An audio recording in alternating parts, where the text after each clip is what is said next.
Hi hello everyone, welcome to ஐகேர் Optom. முன்னொரு காலத்தில் தாத்தா பாட்டிங்கள் எல்லாம் தங்களோட கண்கள் துடிக்கிறது ஒரு நல்லதோ இல்லை ஒரு கெட்ட விஷயத்துக்கான அறிகுறினோ சொல்லியிருப்பாங்க. இப்படிப்பட்ட ஐலிட் விச்சிங் கண்கள் துடிக்கிறதுக்கு என்னதான் எக்ஸாக்ட் ரீசன், எப்படி யாருக்கெல்லாம் வருதுன்னு தான் இந்த வீடியோவில் நம்ம பார்க்க போகிறோம். இந்த ஐலிட் விச்சிங் சில பேருக்கு அடிக்கடி வரும், பட் ரொம்ப சீக்கிரமாகவே போயிடும். பட் சில பேருக்கு மட்டும்தான் ரொம்ப நேரம் இருந்து தொந்தரவு கொடுக்கும். இந்த மாதிரி நிறைய டைப் ஆஃப் ஐலிட் விச்சிங்க்கு நிறைய டைப் ஆஃப் ரீசன்ஸும் இருக்கு.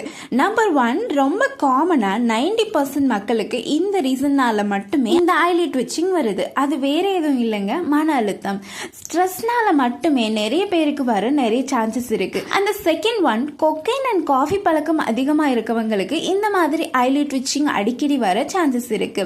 அண்ட் தேர்ட் ஒன் பாத்தீங்கன்னா லேக் ஆஃப் ஸ்லீப், சரியான தூக்கம் இல்லாதனால ஐஸ் டயர்ட் ஆகி ஐ ஸ்ட்ரெயின்ஸ் அண்ட் இரிட்டேஷன் கொடுக்கும். இதனால இந்த ஐலிட் விச்சிங் வர நிறைய சான்சஸ் இருக்கு. இது மட்டும் இல்லாம இந்த கண்கள் துடிக்கிறது சில மெடிசன்ஸோட சைடு எஃபெக்ட்னால வருதுன்னு கூட சொல்றாங்க.